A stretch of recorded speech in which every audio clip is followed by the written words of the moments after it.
June 12, 1942. The war was raging on every front, and the American supply lines were straining under the weight of impossible demands. Convoys that should have crossed fields and rivers in hours were taking days, sometimes never arriving at all. Soldiers waited, hungry and exhausted, watching the wheels of their jeeps sink deeper into mud, hear engines cough and choke, and curse the machines that were supposed to save them.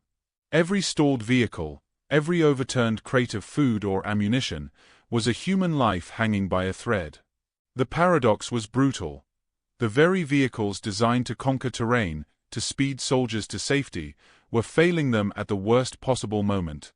Engineers scratched their heads over diagrams, manuals, and schematics. Nothing seemed to explain why some jeeps crawled slowly, while others died halfway across a field. The invisible enemy wasn't bullets or bombs, but steel, iron, and the stubborn laws of mechanics itself. Fear and frustration rolled over the front lines like a thick fog, seeping into every decision, every heartbeat. Officers barked orders, soldiers strained at engines, and medics watched helplessly as time ran out for some. One convoy, moving through a muddy stretch of Pennsylvania farmland, was abandoned midway. Wheels spun uselessly, and men had to drag injured comrades through the muck by hand. Another convoy hit a river crossing. Jeeps stalled midstream. Soldiers screamed, tried to push, but the current claimed them one by one. The scene repeated over and over in the reports sent to headquarters. Lives were being lost, not in combat, but to failure, the slow, merciless enemy of malfunction. And then came whispers, rumors from distant towns and remote garages. Some claimed a young farm boy was experimenting alone in his barn, tinkering with engines in ways no engineer would dare. His name wasn't known in official circles, and yet the stories hinted at extraordinary possibilities. The farm boy wasn't trained, wasn't part of the army, and certainly wasn't expected to solve what professional engineers could not.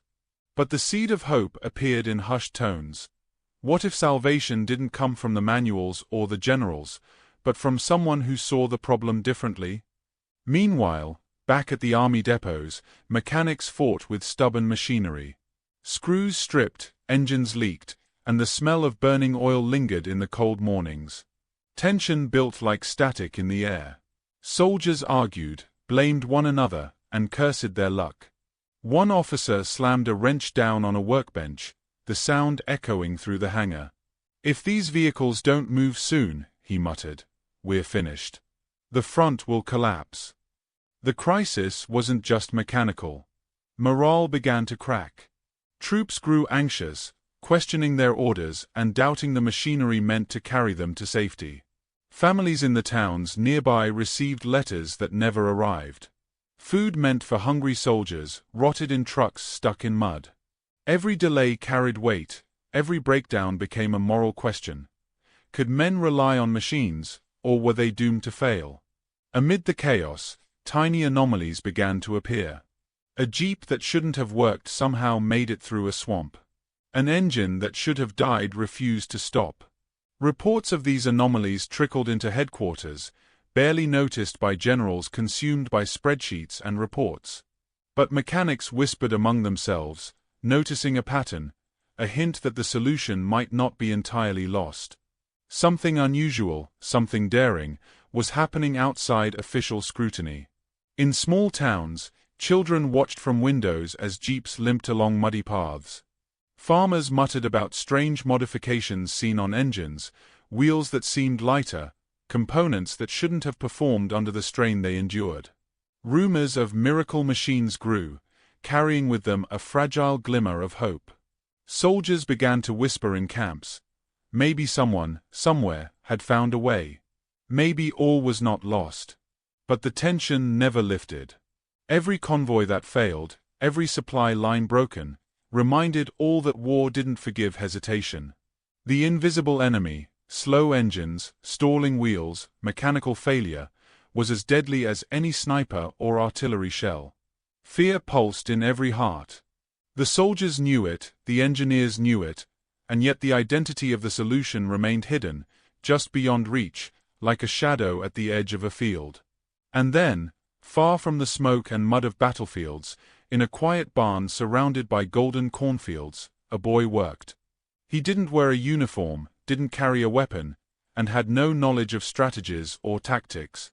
But his hands moved with purpose, adjusting pistons, testing carburetors, and listening. Listening to the hum of engines, the rhythm of steel and oil. He tested, failed, recalibrated, and tested again. No one watched. No one believed. And yet, in his small, dusty sanctuary, the first spark of a solution flickered to life. The chapter closes not with relief, but with suspense. Outside the barn, storms threatened. Supplies rotted. Soldiers suffered. And somewhere, in the mud-choked fields, a convoy waited, teetering on the edge of disaster. The farm boy's experiments were unknown to all but him, but their potential held the fragile promise of salvation. The war pressed on, unrelenting, and the question remained: could a single boy's ingenuity overcome the impossible? 3 days after the supply convoys had ground to a halt, the war's chaos continued to spread. Soldiers trudged through mud, engines coughed, and commanders scowled at reports filled with failure. Yet far from the front lines, in the quiet of a sun-bleached barn, a boy worked alone. His name wasn't on any roster, his deeds unrecorded, yet his mind was alive with possibility, burning with the kind of stubborn focus that war itself could never teach. He was 15, wiry, hands black with grease, and eyes sharp as a hawk's. While generals debated, and engineers argued over specifications and manuals, he listened. Listened to the heartbeat of engines, the rhythm of pistons, the sigh of metal under strain. Every hiss, every tremor, spoke to him. And slowly, a pattern emerged, a realization no one else had seen. The failures weren't random. Small airflow inconsistencies, minor carburetor misalignments, tiny weight imbalances. These details, invisible to the official eye, were sabotaging the Jeep's performance. The farm boy worked methodically, almost ritualistically. He measured, adjusted, and retested in quiet cycles that stretched through day and night. Sometimes, engines backfired and fire leapt from metal. Sometimes, the modifications seemed worse than before. But each failure brought knowledge, each setback a clue. The boy's hands were steady, and his determination unshakable. He wasn't thinking about glory, medals, or recognition. He was thinking about survival. The survival of the soldiers who would rely on these machines, even if he never met them. Rumors of his tinkering began to trickle out, whispered from neighbor to neighbor. Mechanics passing through the countryside noticed subtle improvements on engines he had touched. A piston here, a fan there, and suddenly a Jeep moved faster, climbed steeper hills, or refused to stall midstream. Yet when the boy attempted to explain his ideas, adults dismissed him.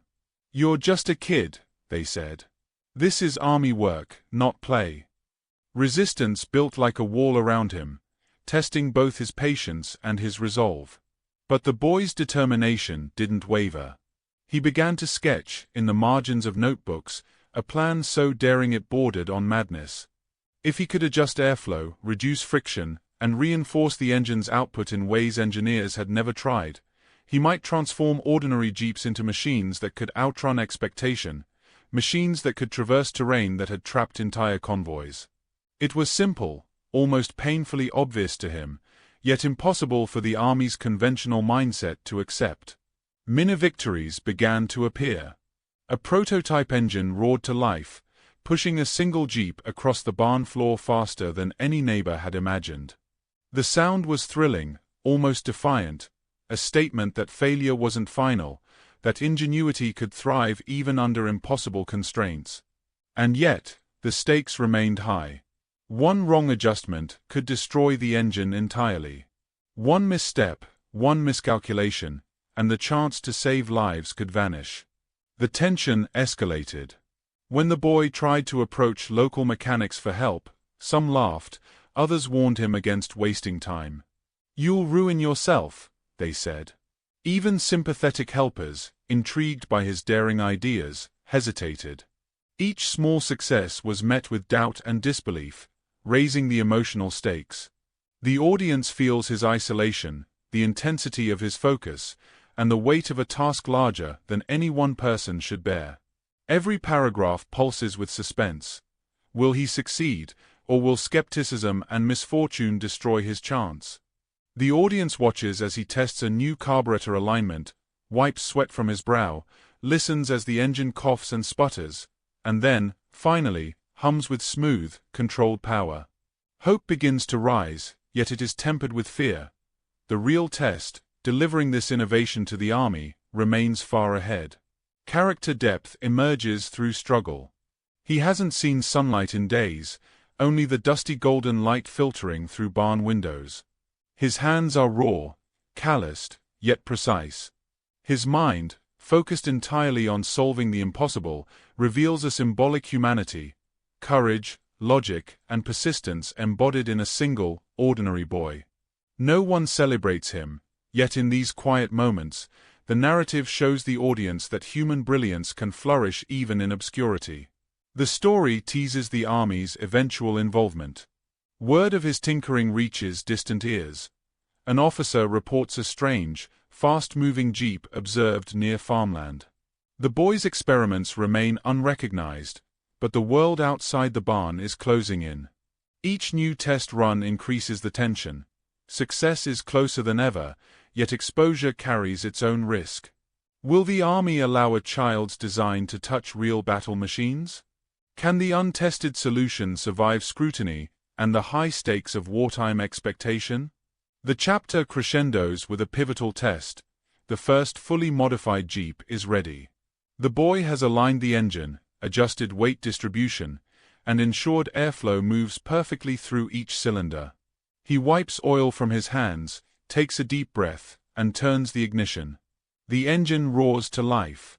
The sound is louder, cleaner, more alive than any ordinary vehicle. It leaps forward across the barn floor, faster, steadier, almost superhuman. A small victory, but one heavy with promise. And yet, the chapter closes on suspense. Outside, storms gather over distant fields. Soldiers still struggle with stalled jeeps.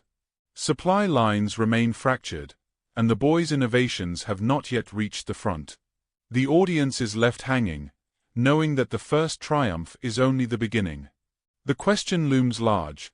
Can this singular spark of ingenuity transform the war, or will bureaucracy, disbelief, and sheer chance crush it before it reaches the soldiers who need it most? June 20, 1942. The front lines were still tangled in mud and chaos. Convoys stalled, supplies delayed, soldiers waiting. But far from the trenches, in a quiet field on the outskirts of a small Pennsylvania town, the first real test of the boy's engine mod was about to begin. The modified Jeep sat ready, its metal frame gleaming under the morning sun, pistons aligned, airflow calibrated, weight balanced perfectly. The air was thick with tension. Soldiers, mechanics, and skeptical officers stood in silence. None fully understood what they were about to witness, and that uncertainty made every heartbeat louder. The boy approached, hands greasy, eyes sharp, heart pounding.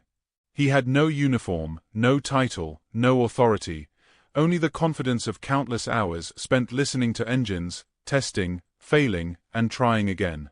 He knew that the smallest miscalculation could ruin everything. But the anticipation carried a thrill, the possibility that his invention might just save lives. The crowd watched as he climbed into the driver's seat, tightened his grip, and turned the ignition. The engine roared to life. It sounded different, stronger, smoother, faster. At first, the observers held their breath. Then the Jeep surged forward, gliding across uneven terrain with speed and agility that defied expectation. Mud splashed, dust rose, and soldiers leaned forward in disbelief.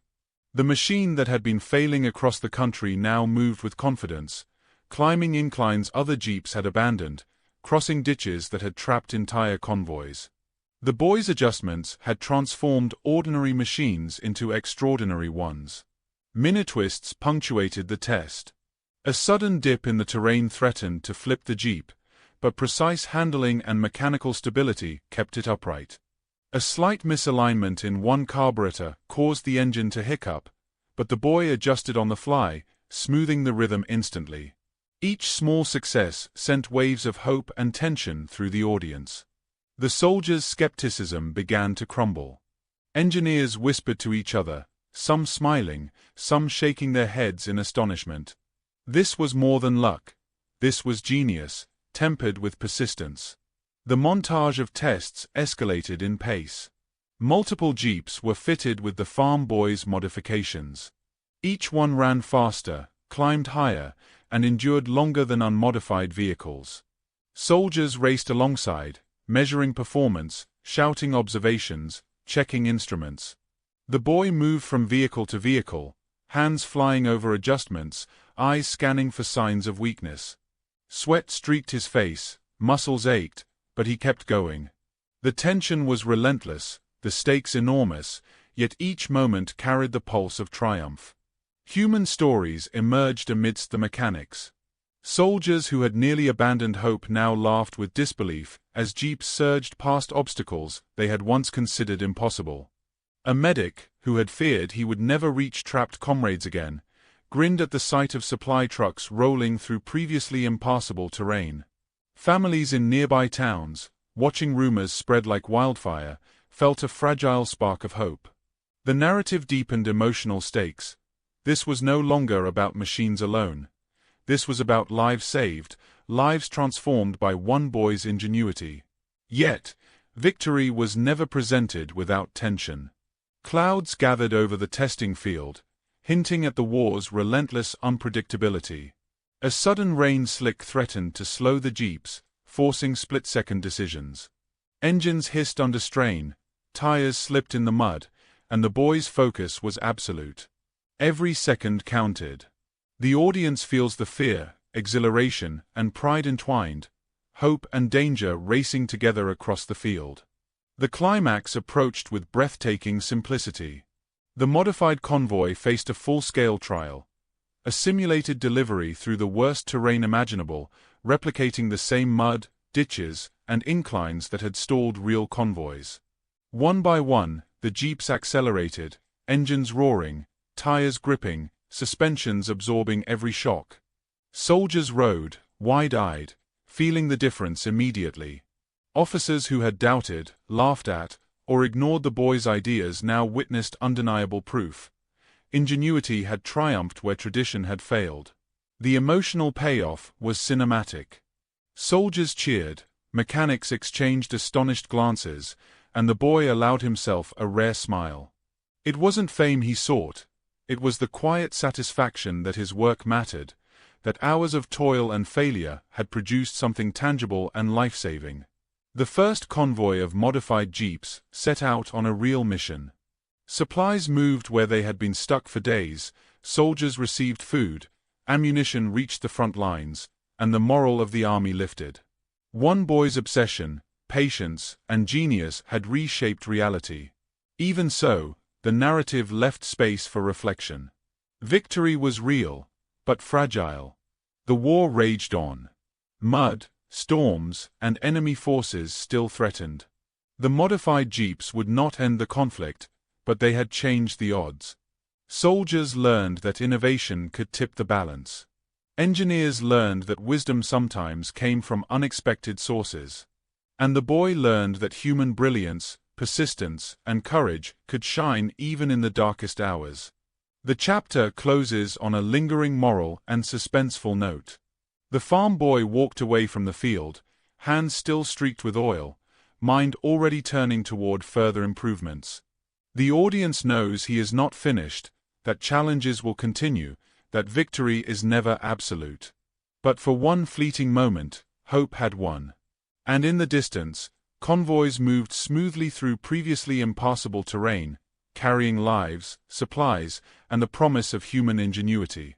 They saved a convoy, a life, a moment, but the roads ahead remained unforgiving. And the boy, small and unseen by the world, had only begun to turn the tide.